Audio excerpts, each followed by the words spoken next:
Então, assim, rapidamente, enquanto a gente não começa, né?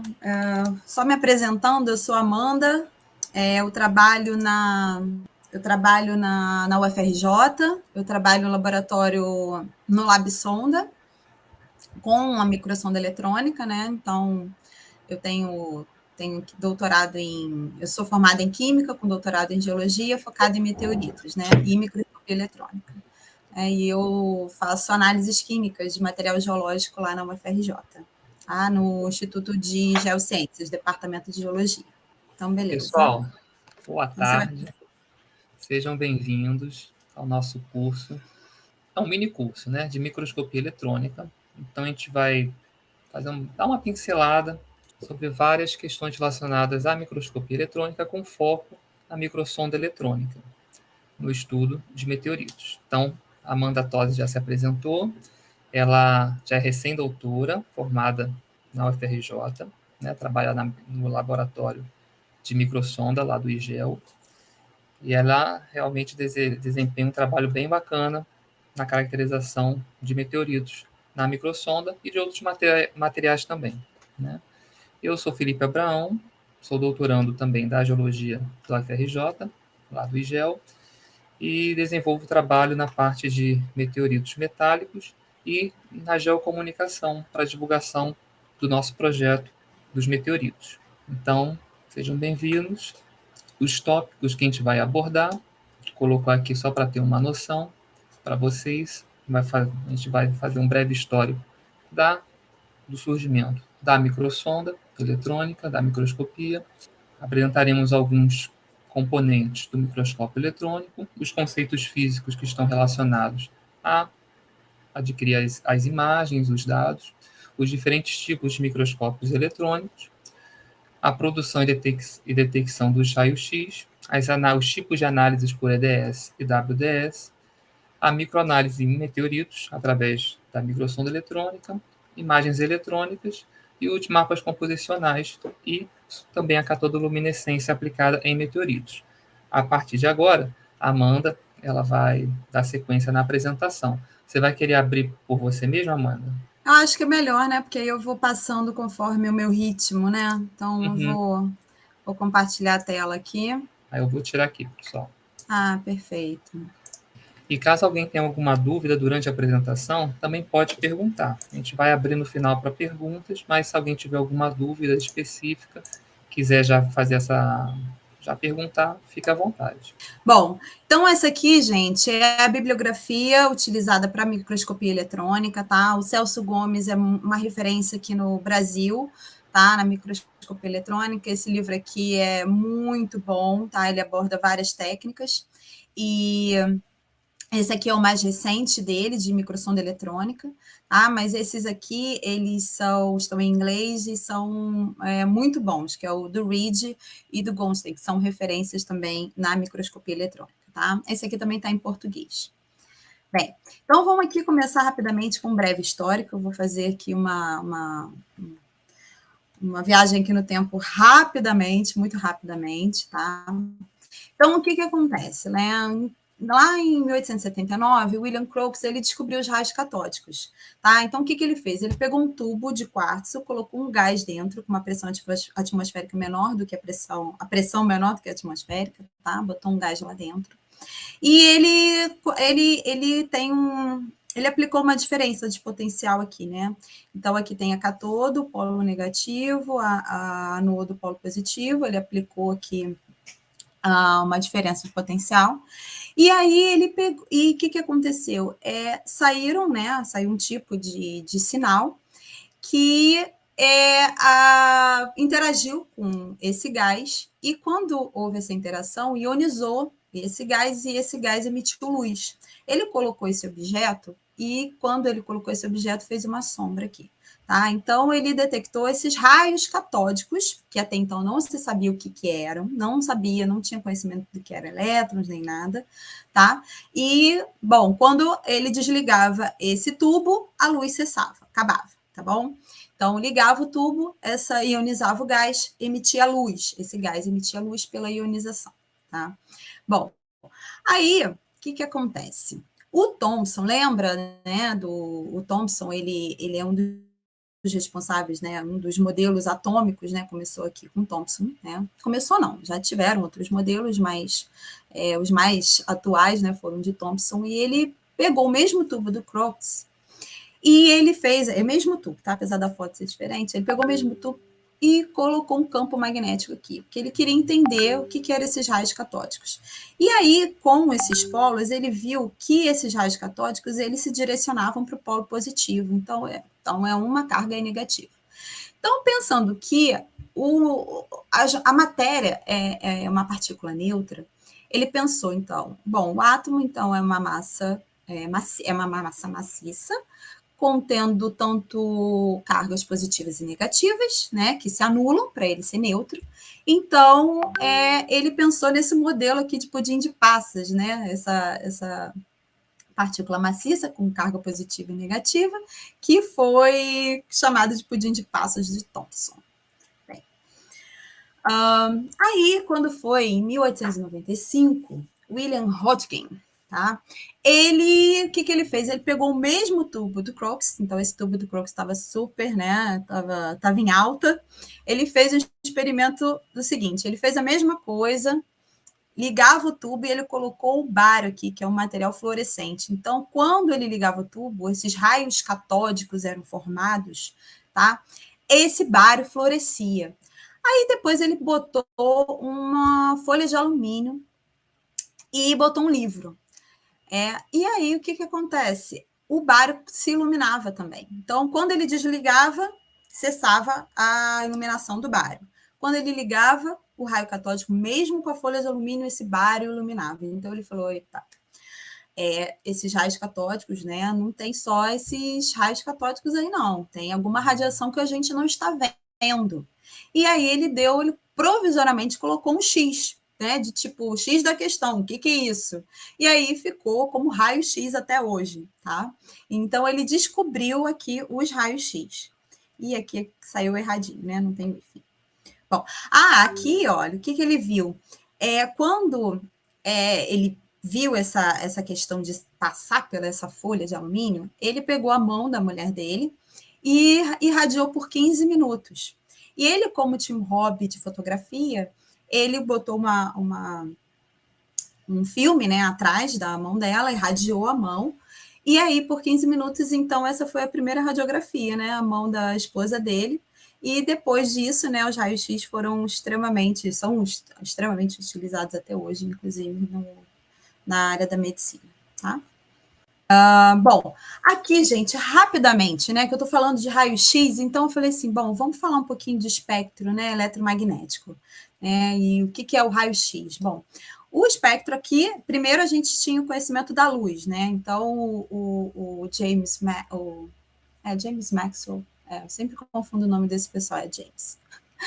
Ele verificou que a luz, né, que nós vemos, né, porque tudo isso aqui é luz, tá? Tudo isso aqui é luz, só que aqui nós conseguimos ver é a luz visível. Então, ele viu, depois dos trabalhos do Faraday, ele viu que a luz é uma onda eletromagnética composta por um campo magnético e um campo elétrico perpendicular entre si, tá? E aí, depois, outras pessoas foram descobrindo outros tipos de radiação, tá? Então, logo depois surgiu o Hertz, descobriu as ondas de rádio e tal. E o que são essas ondas eletromagnéticas, né? As ondas, como vocês veem aqui, né? Elas têm essas ondas. Então, ela é formada aqui por uma frequência, ela tem uma frequência, e a frequência está ligada à energia. Então, quando eu tenho uma energia baixa, tá? Eu tenho aqui, ó, uma coisa bem devagar, né? E o comprimento de onda, o que é? A diferença entre duas cristas, tá? Então, esse é o comprimento de onda. Então, vocês reparem que quando a frequência é baixa, a energia baixa, eu tenho um comprimento de onda grande. E conforme essa energia vai aumentando, eu tenho uma frequência maior, né? E um comprimento de onda menor. Então, como vocês veem aqui, elas são grandezas inversamente proporcionais, tá? Então, a frequência é menor, comprimento de onda maior. Frequência maior, energia, muita energia, comprimento de onda menor. E o raio-x aqui, ó, é uma das radiações, né, com maior quantidade de energia, tá? e perdendo só para os raios gama, tá? Então, eles são radiações bem perigosas, né? Para a vida, inclusive. Bom, então, acho que rapidamente a gente entendeu aqui o espectro eletromagnético. Bom, aí em 1913, o Bohr, né? Antes a gente estava com aquele modelo atômico do Thomson, né? O pudim de passas. Aí depois veio Rutherford, que fez um experimento, né? Com partículas alfa bombardeando uma folha de ouro, que é muito maciço. Aí ele pensou que todas as partículas iam, né, refletir, difratar, enfim. E ele viu que a maioria dessas partículas passavam por essa folha de ouro. Então ele verificou que o núcleo era, ele falou, bom, o núcleo é formado de prótons e nêutrons, e a eletrosfera é um campo vazio com esses elétrons ali num sistema planetário mesmo, ali em torno do núcleo. Tá? Então eram espaços vazios por onde as partículas alfas passavam. Aí o Niels Bohr, ele aperfeiçoou esse modelo, tá? Porque senão os elétrons iam ali fazer um movimento em espiral e iam se chocar com o núcleo. Então não era bem assim a história.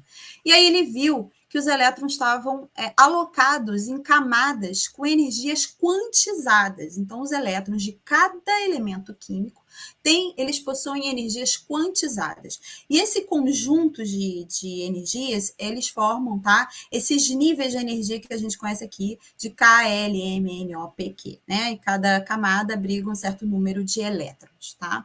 E aí, o que acontece, né? Um dos postulados, né, do Bohr foi o seguinte: um átomo, quando ele absorve a energia de um elétron, né, de um feixe de elétrons, ele absorve os elétrons do átomo, da amostra, ele absorve energia desse feixe de elétrons, tá? Dessa descarga elétrica. E aí eles migram de uma camada, tá? De um nível de energia mais alto. E aí, quando eles retornam, quando esse elétron retorna, porque esse estado excitado não é estável, tá? Então, eles querem voltar para o lugar de origem, esses elétrons.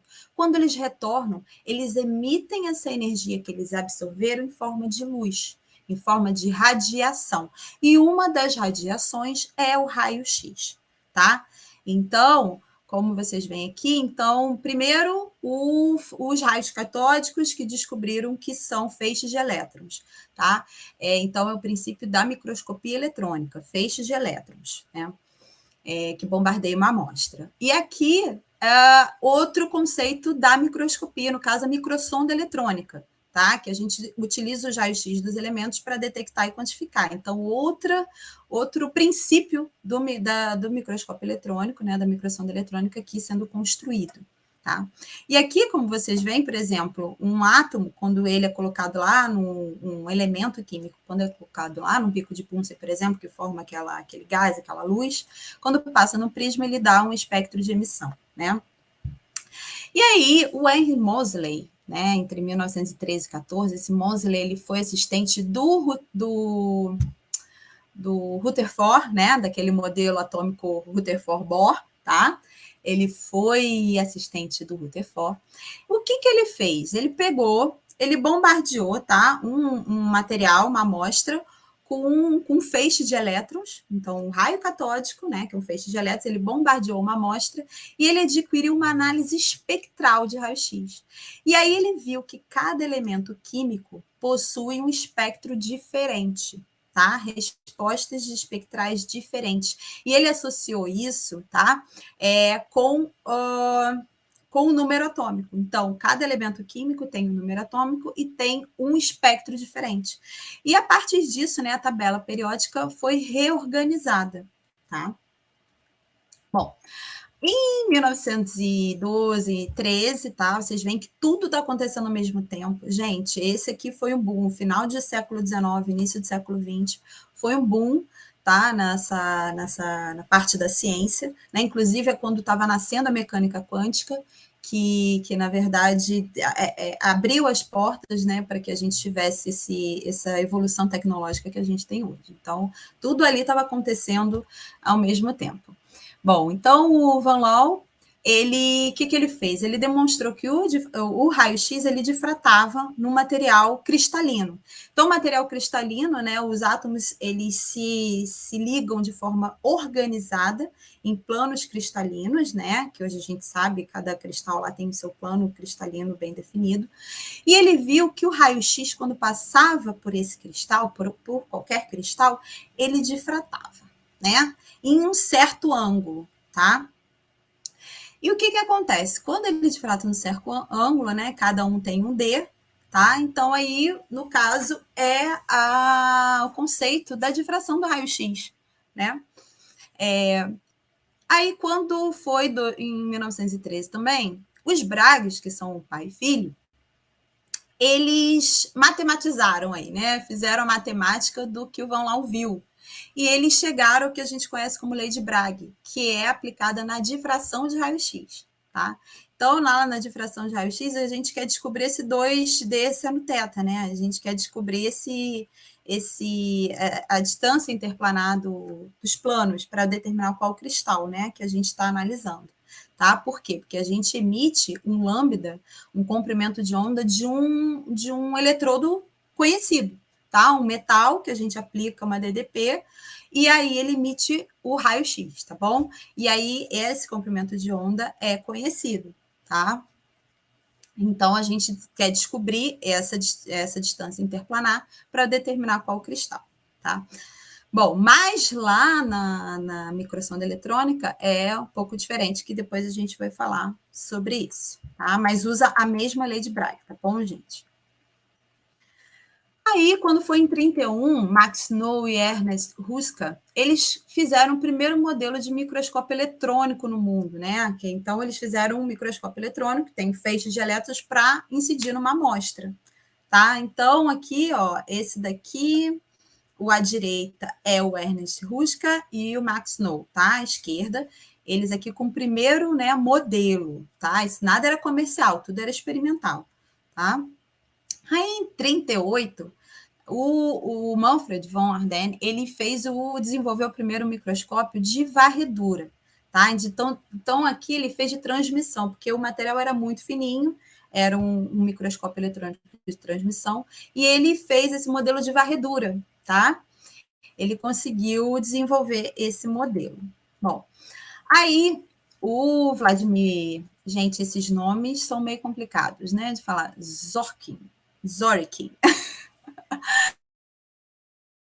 Não sei falar muito bem esses nomes, vocês me perdoem, tá? Em 1942, tá? Ele e os colaboradores, que inclusive um dos colaboradores era o James Hiller, tá? Eles desenvolveram esse primeiro microscópio eletrônico de varredura, o MEV. Então, antes era um MET, né? No caso, um protótipo do MET. Aqui era o MEV para analisar amostras mais espessas. Então, o feixe eletrônico ele não passava pelas amostras finas, né? A gente estava ali com uma amostra mais espessa. Então, o primeiro protótipo aí de um MEV, tá? Então, aqui, ó, o que está sentado é o Zworykin, tá? E aqui é o Hiller. Bom, e o Hiller, ele ajudou na questão do feixe eletrônico fino e focado, que é extremamente importante para a resolução da nossa imagem, da nossa análise, né? Que hoje a gente sabe que quanto menor o diâmetro do feixe, né, mais resolução a gente tem, mais informação da amostra a gente consegue, inclusive, aí com alguns microscópios bem comuns na ordem de nanômetros, né? Esses diâmetros. Então, tudo começou com James Hiller, tá?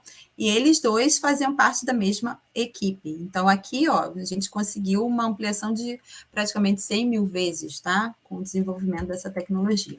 Aí, em 51, veio Kerstin, tá? Com seu trabalho de doutorado, e ele é considerado o pai da microanálise. Por quê? Porque ele descreveu não só o processo de produção de raio-x, mas ele fez a conversão o quê? Da intensidade. Então, lembra daquele espectro de Moseley, né? Então, a gente tem aquelas intensidades, os picos, tá? E ele relacionou a intensidade dos picos de cada elemento químico com as concentrações de peso, tá, em massa dos elementos. Então, por isso que hoje a gente consegue não só detectar o elemento químico na amostra, mas também quantificar, tá? O quanto tem daquele elemento naquele pontinho que a gente está analisando. Por isso que ele é considerado o pai da microanálise, e é aqui que efetivamente nasceu a microsonda eletrônica.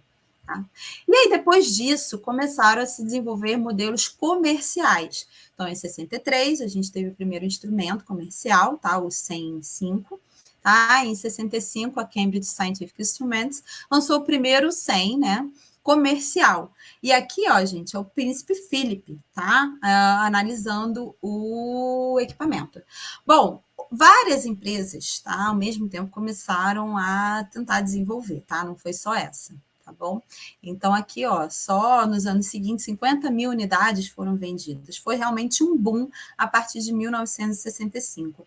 E ela começou a ser aplicada, tá? Em vários campos da ciência, né? Na biologia, na mineralogia, tá? Na metalurgia. Bom, então ela tem uma gama de áreas, tá? Bem, e também na meteorítica, tá? Isso por quê? Né? Então, até 62, a ciência meteorítica ela tinha apenas 38 novos minerais, tá? Descobertos. Aí, o que aconteceu? Em 69, lembra, o homem foi a primeira vez à Lua e trouxe amostras da Lua. E com isso a gente tinha ali a recém-chegada microsonda eletrônica. Então, vamos analisar o material da Lua na microsonda eletrônica. Por quê? Porque é um material pontual, não destrutivo. Você só tem que fazer a lâmina ali para analisar, mas ela fica ali, né? Você não destrói completamente, como via úmida, que a gente tinha que destruir totalmente o material. Bem, e aí, por conta disso, a meteorítica passou a usar muito a microsonda eletrônica para estudar esse material. Então, o Alan Rubin, no seu trabalho de 97, ele descreveu que, até aquele momento, 275 novos minerais tinham sido descobertos através da microsonda eletrônica. Então, olha que boom, realmente fez uma diferença, né?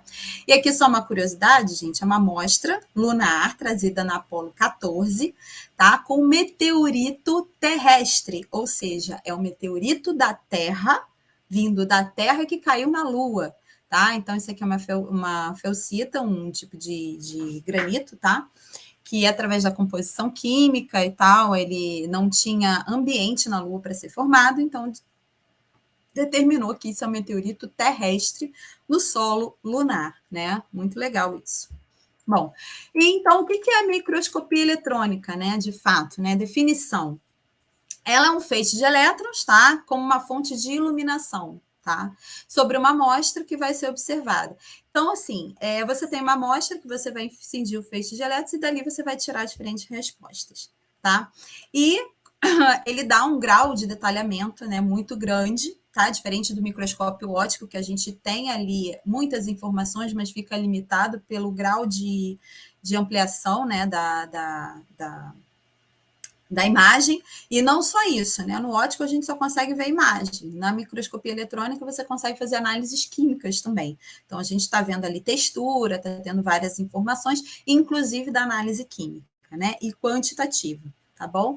E como eu falei, né? Tem várias áreas que a gente pode aplicar essa microscopia, tá? Na análise de cerâmicas, ligas metálicas, semicondutores, vidros, polímeros, tá? E nos meteoritos, né? Bem, então, o que é a microsonda eletrônica? Isso às vezes gera muita dúvida, gente. As pessoas acham que microsonda eletrônica é um MEV. Na verdade, é e não é. Então, eu digo que ele é um MEV melhorado, tá? É o primo rico do MEV. A microsonda eletrônica é um MEV melhorado, tá? Então, aqui eu botei foto dos dois equipamentos. Então, vocês veem que eles são muito parecidos, só que aqui a gente tem uma forma mais robusta, né, do microscópio. Aqui a gente tem outros compartimentos analíticos e aqui já é mais enxugado no MEV, tá? Então, o MEV ele é mais direcionado aqui para a geração de imagens, tá? A gente consegue ver imagens principalmente de elétrons secundários, que a gente vê topografia, imagens composicional para os elétrons retroespalhados ou backscattering, tá? Mas é possível também fazer análises químicas, porque ele possui um detector chamado EDS, que a gente vai ver daqui a pouco sobre isso, tá bom? Bom, e a microsonda eletrônica, ela também faz imagens eletrônicas, tá? Mas ela é mais focada para microanálise, análise pontual dentro de um grão mineral, tá? Diferente de outras técnicas de quantificação. Muitas técnicas de quantificação são química total, tá? E a microsonda, ela faz... ela quantifica pontualmente. Então, você vai analisar um mineral, você vai obter a química daquele mineral, diferente de você pegar a rocha e fazer análise da rocha toda, como uma fluorescência de raio-x, por exemplo, tá? Então, o ICP-MS, tá? Então, essas técnicas você tem análise química total do material e não pontual. E para algumas análises é importante você ter a química daquele pontinho, daquele cristal, daquele grão, né? Daquele mineral, tá? Então, a gente consegue também obter os mesmos tipos de imagem, tá? Mas a gente consegue determinar as concentrações dos elementos químicos pontuais, né, naquele determinado cristal, através de detectores WDS, que são muito mais precisos, tá? A gente aqui tem uma semi-quanti e aqui a gente tem uma quantificação mais precisa. E a gente vai ver daqui a pouco por quê. E essa aqui é uma foto da microsonda eletrônica que eu trabalho no Instituto de Geociências, do Departamento de Geologia da UFRJ, tá? É o LabSonda, tá? Então, aqui é o corpo principal, e aqui é um computador que a gente usa, né, para determinar o local que a gente quer analisar, porque você imagina, né? É muito difícil, às vezes, achar o grãozinho específico que você quer. Então, a gente tem esse recurso de lupa localizadora. Bom, e aqui os principais componentes de uma microsonda eletrônica, tá? Que é basicamente de um MEV também, tá? Com a diferença de não ter detectores WDS. Então, a única diferença é não ter isso aqui. O MEV não tem essa parte do voltei. Não tem essa parte do WDS. Então, aqui eu tenho o canhão, que é a fonte de elétrons, que a gente também vai ver alguns tipos de fontes de elétrons, tá? Tem um canhão, onde vai sair o feixe de elétrons, o raio catódico, que ele vai passar por algumas lentes magnéticas para ele começar a diminuir, ele fica bem fininho esse feixe, tá bom?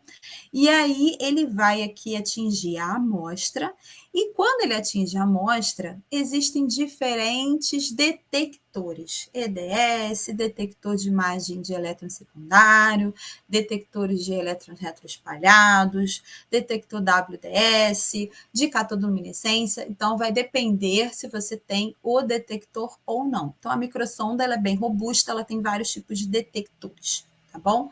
Então, basicamente, feixe de elétrons bate na amostra e vai ser direcionado para diferentes detectores. E aqui é o WDS. Então, aqui é como a amostra vai para a microsonda eletrônica, para o microscópio eletrônico. Alguns microscópios eletrônicos, eles têm a versatilidade de você botar o material cru, do jeito que ele está, grãozinho e tudo mais. A microsonda, você pode até fazer isso, mas não vai conseguir fazer análise de WDS. Tá? A gente precisa de uma amostra bem flat, bem lisinha, tá? Para que não tenha interferência, né? A radiação ela seja absorvida, né? Para os relevos da amostra, tá? Para que a radiação chegue o mais preciso possível no detector, tá? Então a gente trabalha com lâminas bem polidas, tá? Na microsonda eletrônica, tá? Mas no microscópio eletrônico, no MEV normal, você pode colocar um material que não seja uma lâmina ou uma amostra tão flat, né? Então, o interessante da lâmina também é que você pode observar no microscópio óptico, fazer suas observações e falar, eu quero analisar essa região aqui, eu quero saber exatamente qual é a química mineral desses grãos aqui. Então, você marca, né, observa o que você quer ver e leva para a microsonda eletrônica, esse aqui é o nosso porta-amostra. Vocês veem que tem os círculos, então a gente faz no microscópio óptico, a gente marca os locais que a gente quer analisar na microsonda eletrônica. Então, os alunos geralmente fazem assim a demarcação. Bom, e quais são as interações, tá? Feixe de elétrons e amostra. Então, a gente tem interações elásticas e inelásticas. Bem, as elásticas são basicamente que não perdem energia. Então, o feixe de elétrons, que a gente chama de elétrons primários, ele não perde energia para a amostra. Não é bem assim, né? Sempre perde um pouquinho, mas é praticamente é muito pouco essa perda. E as interações inelásticas, esse feixe de elétrons primário, ele doa energia para os elétrons da amostra. Então, ele já perde bastante energia e com essa doação de energia, tá? Aí os elétrons são excitados, os elétrons da amostra são excitados e diferentes radiações são emitidas, tá? Então, aqui o feixe incidindo, o volume de interação dentro da amostra, tá? Por quê? Por conta dessas interações inelásticas, tá? Então, elétrons absorvem energia, são excitados, quando voltam para o seu estado fundamental, emitem o quê? Radiação, tá? Aqui. Raio-X, tá? O BSE, né? O backscattering, retroespalhado, catodoluminescência, enfim, que a gente vai ver com mais detalhes daqui, agora. Bom, o que é o BSE, né? O backscattering, que também a gente fala em português, os elétrons retroespalhados. Bem, vocês estão vendo essa imagem aqui, é de um meteorito, tá? E aqui eu botei essa imagem que eu achei muito legal, parece um cavalinho, né? Isso é muito legal na microscopia eletrônica, parece nuvens. Você fica olhando para o céu, vê aquelas formações de nuvens, fica vendo bichinhos, vendo um monte de coisa. E na microscopia eletrônica a gente também tem um pouco disso, né? Eu já salvei algumas fotos bem interessantes. Então, aqui, como vocês veem, ó, essa parte de metal, tá? Então, metal, ferro, níquel, elementos químicos pesados. Eu tenho uma imagem brilhante, tá? Bem brilhante, diferente do microscópio óptico, tá? De transmissão, com luz transmitidos, né? Que ficam opacos. Quem tem uma familiaridade com microscópio óptico, às vezes acha que no microscópio eletrônico vai ser igual. Não. Então, aqui é diferente. Os opacos no microscópio óptico, eles ficam bem brilhantes na microscopia eletrônica. Por quê? Porque aqui são átomos bem pesados, tá? O que acontece? Quando eu tenho feixes de elétrons incidindo ali na amostra, esses elétrons, né, eles encontram os núcleos atômicos presentes, tá? E aí, esses átomos, tá, que tem esses átomos com número atômico alto, eles têm uma deflexão desse feixe de elétrons primários. Então, aqui eu estou falando do feixe de elétrons dos raios catódicos. Esquece elétrons da amostra, tá? Eles encontram esses núcleos atômicos bem pesados e eles são defletidos em ângulos altos. Então, eles saem assim muito fácil, eles batem ali e voltam. E aí eles já atingem logo o detector. Por isso que eles são muito brilhantes. Quando a gente trata de números atômicos baixos, tá? Eu tenho um coeficiente de retroespalhamento baixo, tá? E aí o que acontece? Essa energia acaba sendo absorvida, por mais que seja a interação elástica, né? A parte da energia é absorvida, sim. E eles saem em ângulos baixos, tá? Então, eles saem em ângulos baixos, eles chegam menos no detetor. Então, por isso que, por exemplo, o quartzo, que é sílica, né? CiO2, ele é escuro, ele é muito escuro na microscopia eletrônica. Por quê? Porque ele é um elemento leve. Então, o elétron do feixe primário, ele bate ali e ele deflete ali num ângulo bem baixinho.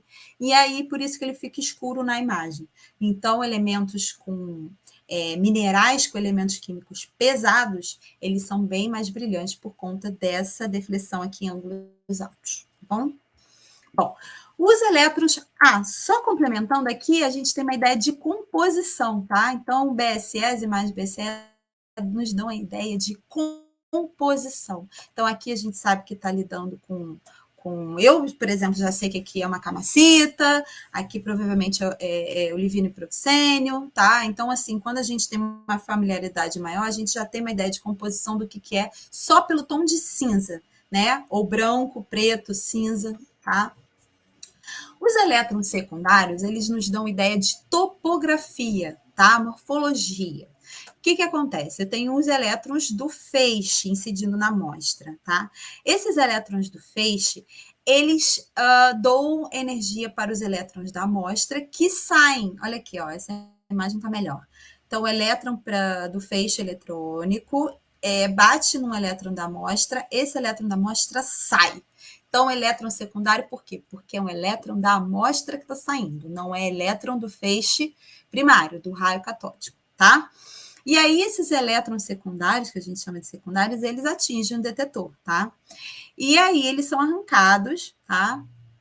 em toda a amostra, aqui na superfície. Então, ele dá mais uma ideia de superfície, tá? De como é a superfície da amostra.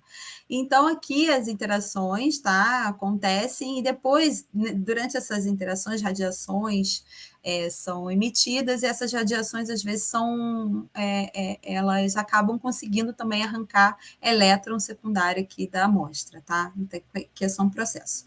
E por que ele dá a ideia de topografia? Olha aqui, tá? Então, a gente vê relevos, né? Porque aqui, ó, o feixe, elétrons batendo, então, olha aqui, ó, vários elétrons saindo, né?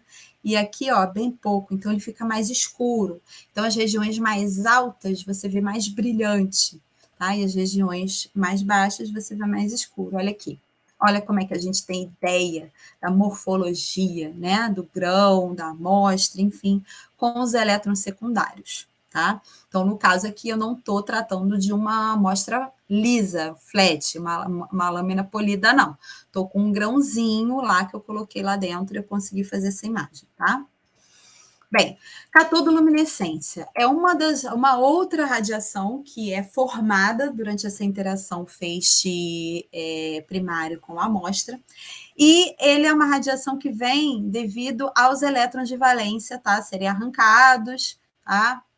Durante essas transições eletrônicas aqui nas camadas mais externas, tá? Não internas, mais externas. E essa radiação emitida durante essa transição eletrônica aqui nas camadas mais internas, ela dá uma radiação na faixa do visível. Então, a gente vê as cores.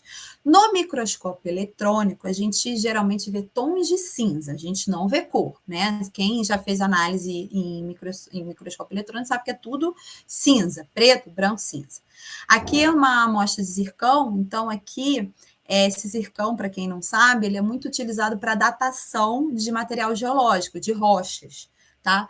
E aqui a gente consegue ver diferentes etapas de crescimento do zircão, né? E aqui diferentes tons de cinza, branco, isso tem a ver com a química, principalmente de elementos traços, como terras raras e etc., do momento geológico em que ele cresceu. Então, é por isso que dá para datar diferentes períodos geológicos através do zircão, tá?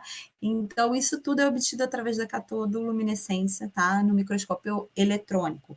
E aqui eu vejo cor, esse aqui é um meteorito, eu também obtive no microscópio eletrônico, colorido e cor real, tá? Não é um pseudo-cor que eu coloquei. É realmente o vermelho que está sendo emitido, o azul que está sendo emitido, o amarelo que está sendo emitido, tá? E eu consegui isso utilizando filtros RGB, tá?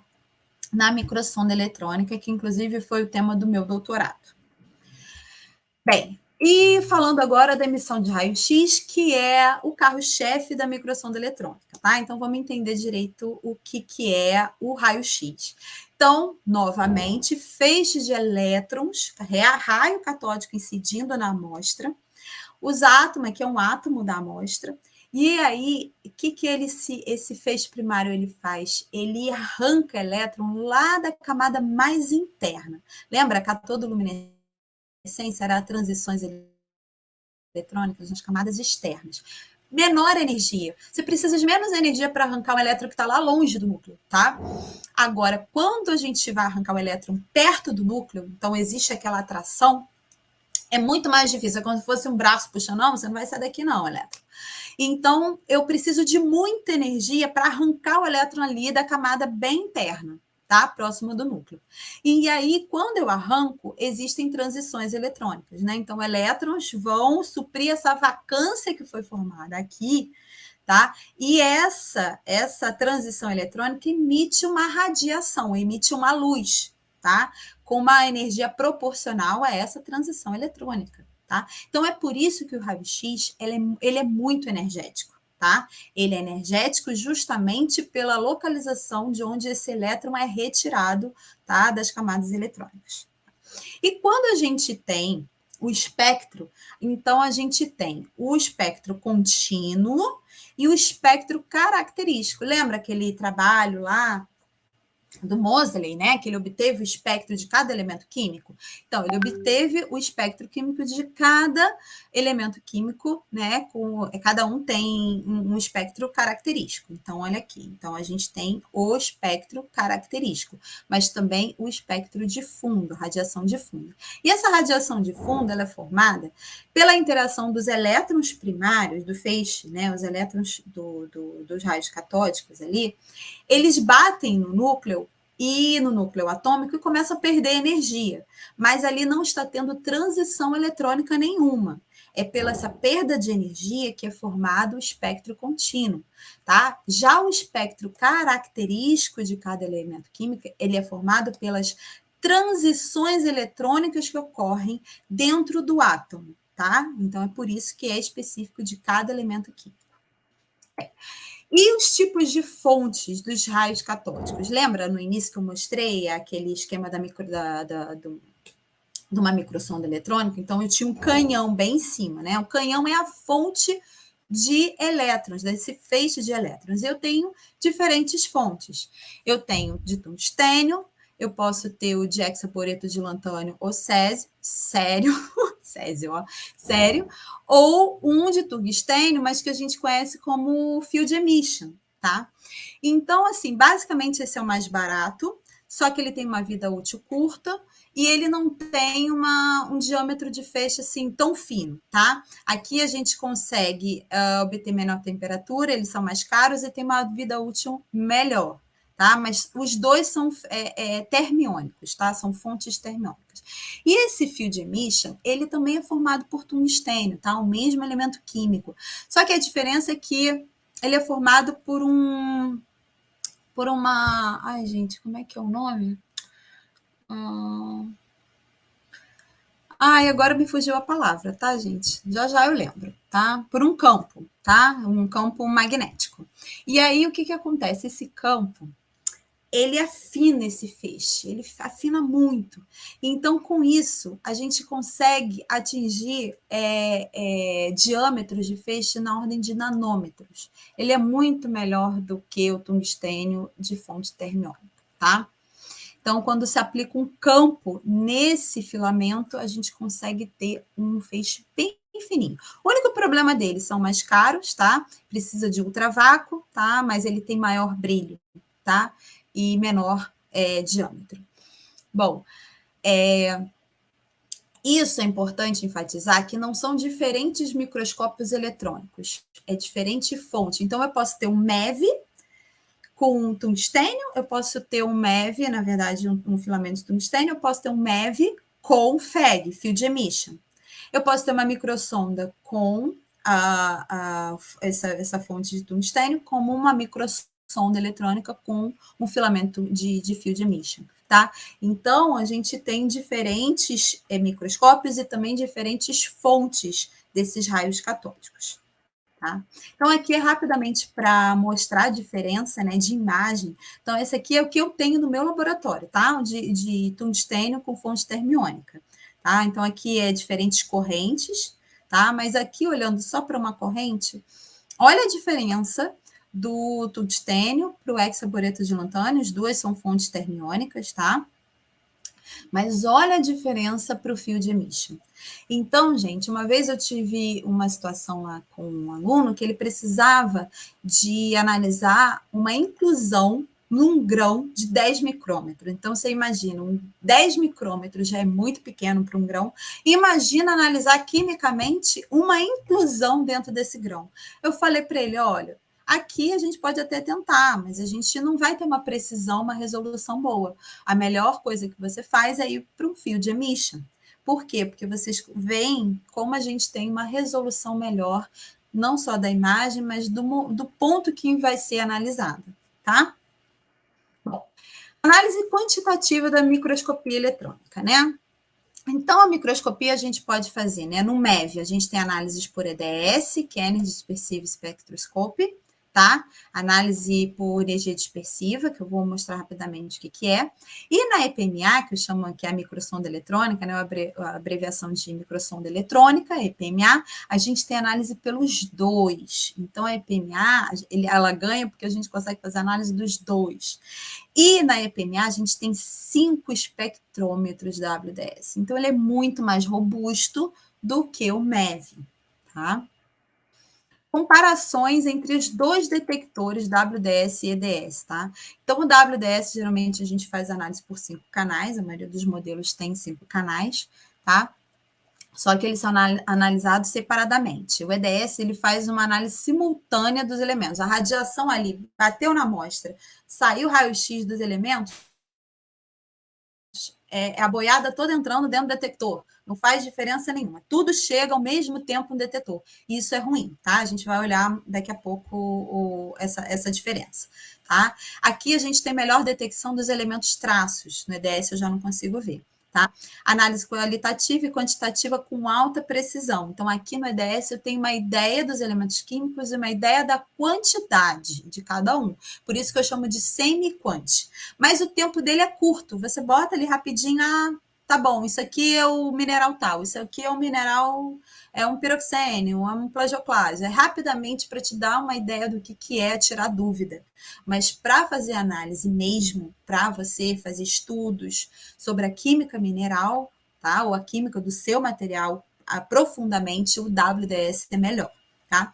Então, alta sensibilidade para a detecção de elementos leves também, tá? E, obviamente, nenhum dos dois causam, né, pouco ou nenhum dano à amostra.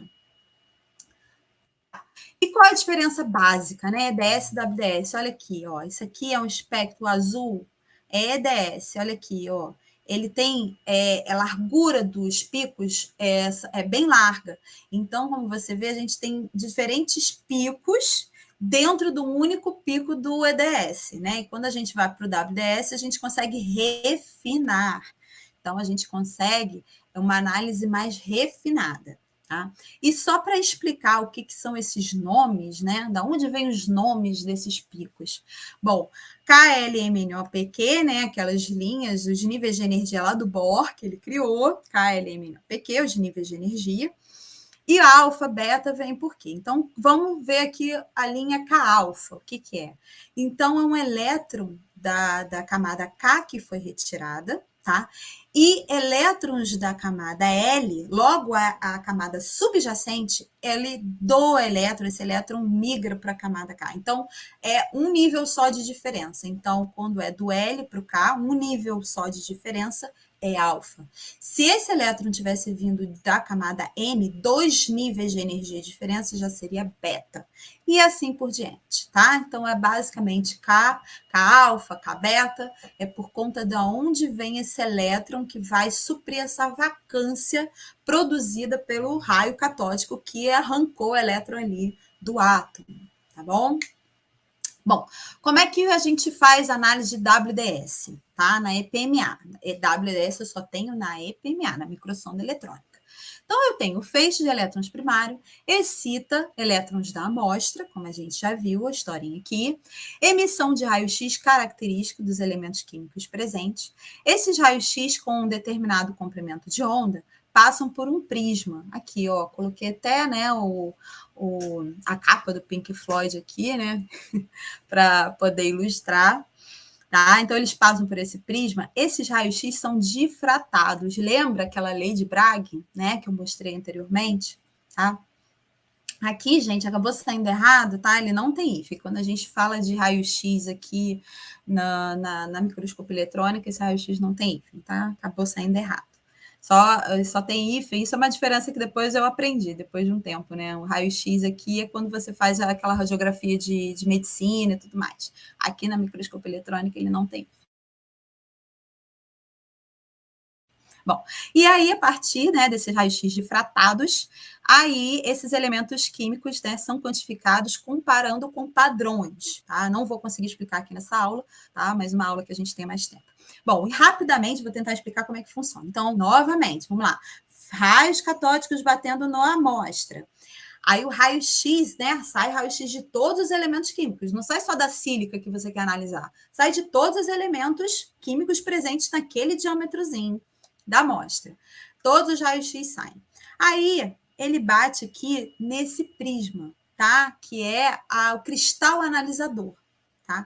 Quando ele bate no cristal analisador, esse cristal, gente, a gente já conhece a distância interplanar. Então, é diferente da difração de raio-x, que a gente quer descobrir a distância para poder saber qual cristal que a gente está analisando. Aqui não, a gente já sabe qual é o cristal, a gente já tem o conhecimento dessa distância, tá? Então a gente já tem essa informação. Qual é a informação agora que eu quero saber?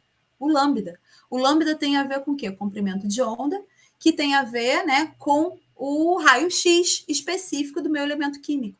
Então, a partir disso aqui que eu vou saber qual elemento químico que eu estou tratando, tá bom? Então, aqui é a lei de Bragg, tá? E aí, o que acontece, né? Então, esse aqui é o X da minha questão na microsonda eletrônica. E ali, ó, o L, que é essa aqui, ó, esse conjunto é o cristal analisador e o detetor, tá? Porque eu não botei o videozinho aqui. Ele anda, esse conjunto anda. Então, esse é o lugar onde vai estar localizado o cristal e o detetor. Para a sílica vai ser um lugar no ciclo de Roland, né? Que a gente chama aqui, ó. Esse ciclo aqui, ó, que a gente chama de ciclo de Roland, tá bom? Então, esse L aqui é o lugar onde o cristal analisador e o detetor vão estar nesse ciclo de Roland. Então, a sílica vai estar numa posição, o do alumínio vai estar em outra posição, o do níquel vai estar em outra posição, tá? Esse L é variável, tá bom? O R é estável, né? Porque é o raio desse ciclo de Roland, tá bom? O 2D a gente conhece, tá? O 2D a gente conhece porque a gente sabe quem é o cristal analisador. A gente escolheu, tá? Não vou falar aqui dos cristais porque a gente não vai ter tempo, tá bom? E o que eu quero saber é o meu X da questão. Aqui, ó, meu lambda, o meu raio-x. Então, isso aqui eu já determino. Se eu quero analisar a sílica, eu vou colocar ela na posição 77, tá? É isso aí que eu já sei. Então, na sílica, na posição 77, é meu L.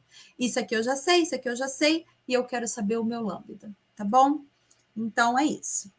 E aqui é só uma interface, né, do programa que eu uso lá da GEOL, da microsonda da GEOL. Então, ó, eu coloco todos em cada... Lembra que eu falei que são 5 canais de WDS? Então, eu tenho 5 canais aqui que eu distribuo os elementos químicos. Ó, o TAP, são cristais analisadores, LIF, PET, são grupos, né? Cada grupo químico de elementos químicos são melhores de serem analisados em determinados cristais analisadores, por isso que são diferentes, tá bom? E aí eu vou colocando os elementos que eu quero analisar, tá? E eu seto o lugar que é onde vai estar esse detetor e tudo mais, para eu poder fazer a quantificação. E aqui eu também escolho os padrões que eu quero utilizar, tá bom? Bom, aqui as condições de análise, porque eu não vou conseguir falar disso, 15 kV, corrente, enfim. São muitos detalhes, né, que a gente precisa, não muitos, mas alguns detalhes que a gente precisa acertar para poder fazer essa análise.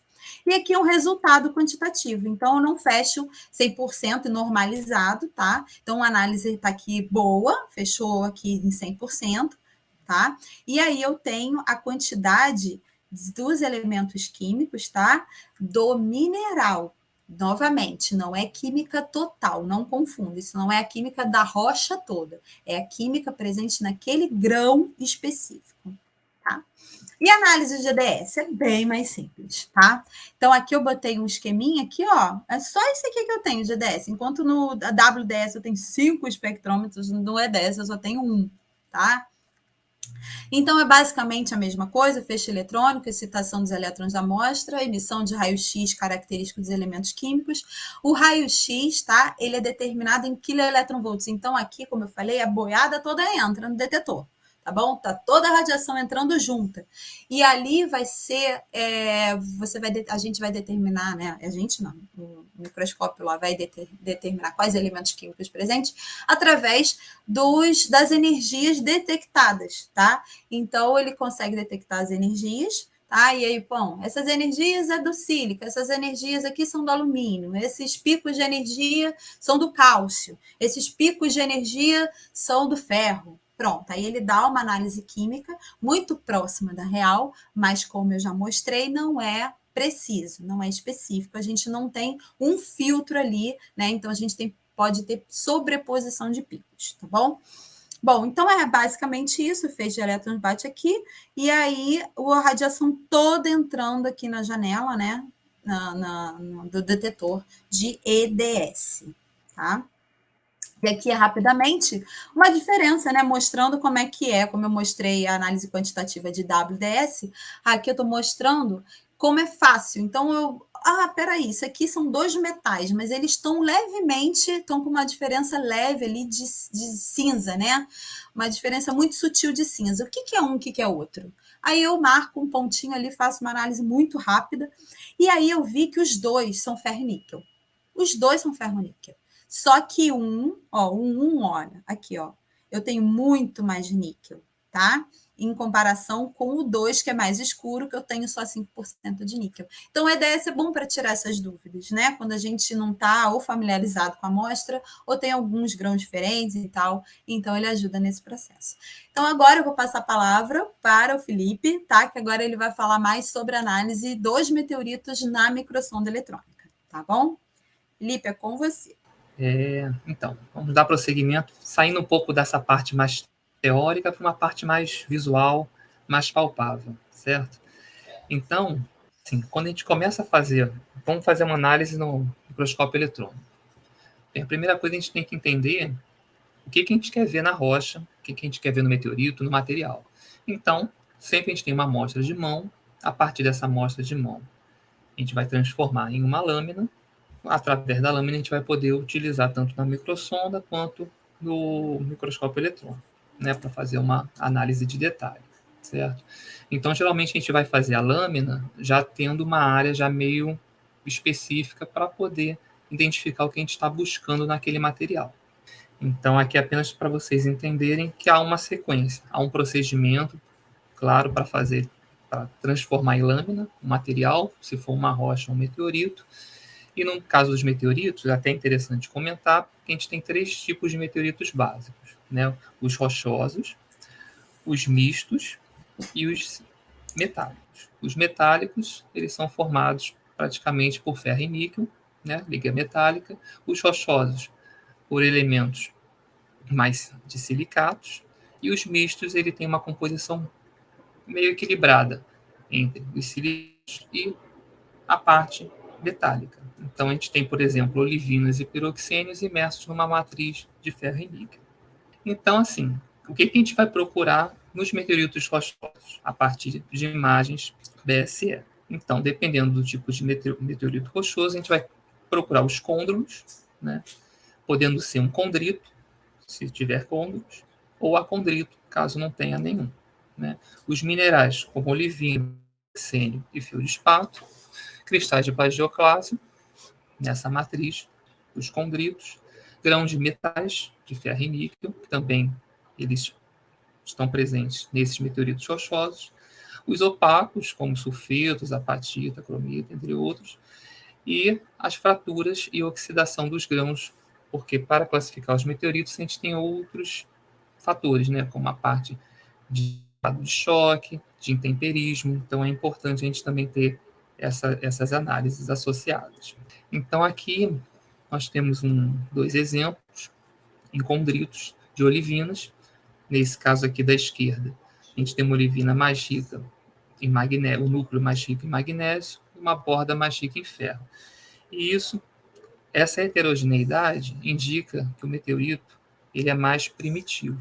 Quanto mais homogêneo, mais evoluído seria esse meteorito, certo? Os piroxênios, por exemplo, tendo um núcleo de OPX com uma borda de clinoperoxênio. A gente vê até o contraste da coloração do tom de cinza. Aqui, piroxênios em acondritos. Acondritos são aqueles que não têm côndrulos, né? Então, nessa imagem da esquerda, a gente tem aqui um cristal grande, a gente até diz que são fenocristais, né? Uma matriz porfirítica, no caso de rocha, né? Associando para análise de rocha. Na do meio, nós temos uma matriz afanítica, que seriam aqueles minerais que não se desenvolveram, está tudo bem pequenininho, então você vê que está tudo mais entremeado. E na da direita, temos também o piroxênio. Amanda, por favor. Sim. Essa daqui é um piroxênio com exossolução, então pijonita e algita. Isso. Então, o importante, o interessante da microscopia eletrônica é que a gente consegue ver essa exossolução que praticamente não é possível ver na microscopia óptica, Tá? Então, o legal da microscopia eletrônica é mostrar essas diferenças químicas, né, no grão. Exatamente. Porque a microscopia ela revela algumas feições, estruturas que no microscópio normal, óptico, petrográfico, a gente não consegue identificar, né? Então, aqui nós temos várias imagens de meteoritos com côndrulos, certo? Então, aqui vocês podem ver, nessa foto mais da esquerda, você já não consegue identificar muitos côndrulos, ou seja, já é um meteorito um pouco mais evoluído. As outras de cima, na lateral da direita, a gente já consegue enxergar um pouco melhor essas estruturas arredondadas, que são os côndulos, de diversas formas, associados com outros minerais também, parte dos metálicos, que são essa parte mais branca. Aqui nós temos vários tipos, né, de estruturas que a gente pode encontrar nos côndulos, certo? Como olivina barrada, côndulo criptocristalino, formato elipsoidal, piroxênio radial, o cristal mais porfirítico. Ali na última temos uma inclusão de grafite dentro do côndrulo, certo? Então aqui a gente tem vários tipos de imagens que podem ser geradas nesses meteoritos. E a partir disso a gente pode classificá-los ou chegar a uma classificação. Onde está o côndrulo? Aqui a gente tem uma certa dificuldade para poder identificar. Na imagem da superior central, a gente até consegue ver bem no centro da imagem uma borda, né, bem similar do côndrulo. Nas outras já fica muito mais difícil.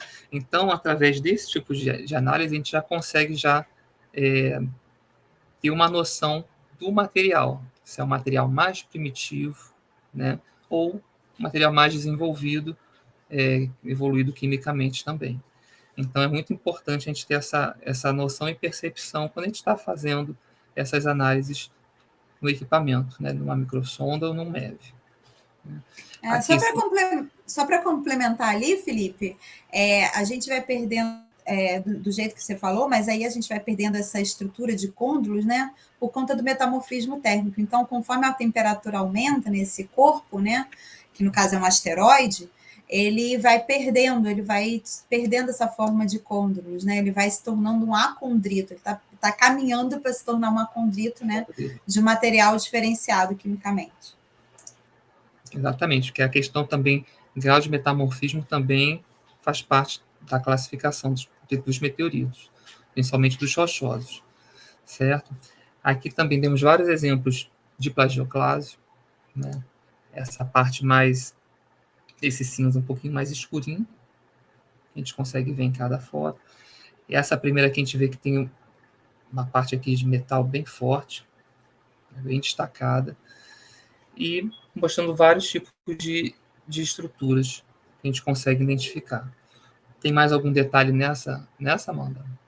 Não, acho que basicamente é isso, né? Porque o plagioclásio ele é importante também para determinar o metamorfismo térmico. Quando a gente tem esses grãos mais evoluídos de plagioclásio, aí a gente já sabe que é um tipo petrográfico mais elevado e menos primitivo. O meteorito é menos primitivo, né?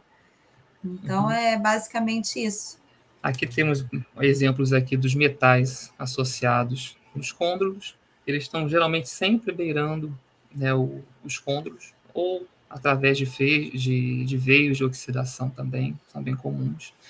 E como até a Amanda já tinha falado, né, da camacita, tainita, só para deixar um pouco mais claro, isso é composição em relação ao níquel. Então, uma camacita, geralmente, ela é mais pobre em níquel do que uma taenita. Uma taenita, geralmente, sempre é mais rica em níquel. E a borda, ali no caso de tatraenita, também ainda é mais rica em níquel do que a taenita. Então, a gente consegue identificar através dessas imagens, certo? Os tipos de taenita, quando está zonado, tem uma diferença ali de composição. Policristalina, a gente vê várias divisões. Na própria taenita, ela está subdividida em várias outras. Temos os opacos, como também já foi mencionado, sempre com essa cor mais clara, podendo ser sulfitos, óxidos, cromita. Cromita é muito comum também nos meteoritos, principalmente nos metálicos também. as apatitas, cromita associada com plagioclásio. Então, a gente consegue encontrar vários tipos de associações, de estruturas, que não são comuns em rochas terrestres também. Então, essa questão do ferro e níquel, ela também está muito associada para identificar veios e brechas.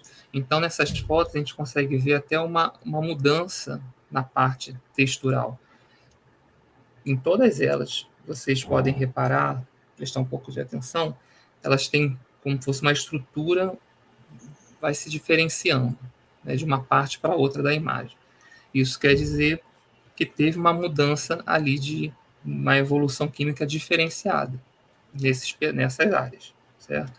Então, essa questão do ferro e níquel, ela é importante que ela nos ajuda a identificar essas áreas também, dos meteoritos, que vai ajudar na classificação deles. Tem meteoritos que podem ter vários tipos de classificação, né, associados. Tem uma parte que tem mais brecha, mais brechoso, né, por assim dizer. Então, até tivemos um meteorito até recentemente que teve um caso desse. Então, a gente analisou uma parte dele, identificou de uma forma, só que tinha outra parte diferente. Então, a gente teve que até que mexer na classificação. Depois, se a Amanda quiser comentar sobre esse caso, é interessante. Mas isso são fatores importantes quando a gente leva em conta a classificação dos materiais do meteorito. Tem aqui mais exemplos de fraturas e oxidações, entendeu? Sempre tendo essas ligas de ferro-níquel associadas. Já nos meteoritos metálicos, aqui eu já dei umas pinceladas, a gente está sempre focando nessa questão das ligas ferro e níquel. Taenita mais rica em níquel e camacita mais pobre em níquel.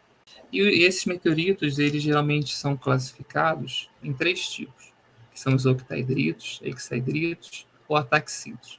Eu ainda vou falar um pouco melhor sobre eles mais para frente. Temos campos de plecita, que seria uma associação da camacita e da taenita. Os sulfetos, fosfetos, carbetos são também importantes para a gente poder identificar nos metálicos. Também ajuda na classificação deles.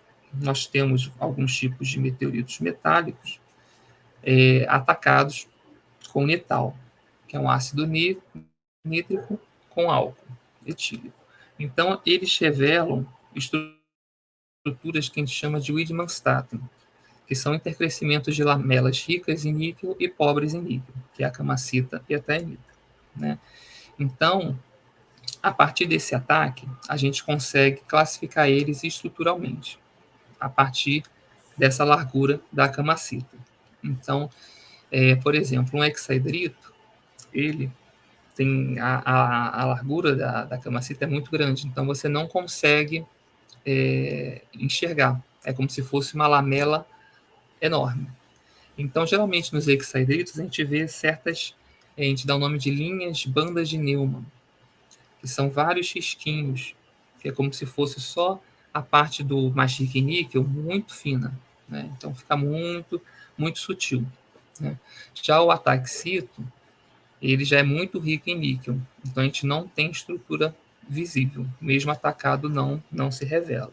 E temos um meteorito muito famoso aqui no Brasil, que é o Santa Catarina, que ele é um ataxito, e foi, assim, na época, né, já muitos anos atrás, ele foi praticamente minerado, vendido como uma mina de níquel, né, exportado lá para fora e tal, e depois que foi descobrir que realmente se tratava de um meteorito, mas aí já tinha sido praticamente já minerado, já descaracterizado, né, porque já Ele virou o trilho de trem lá na Inglaterra.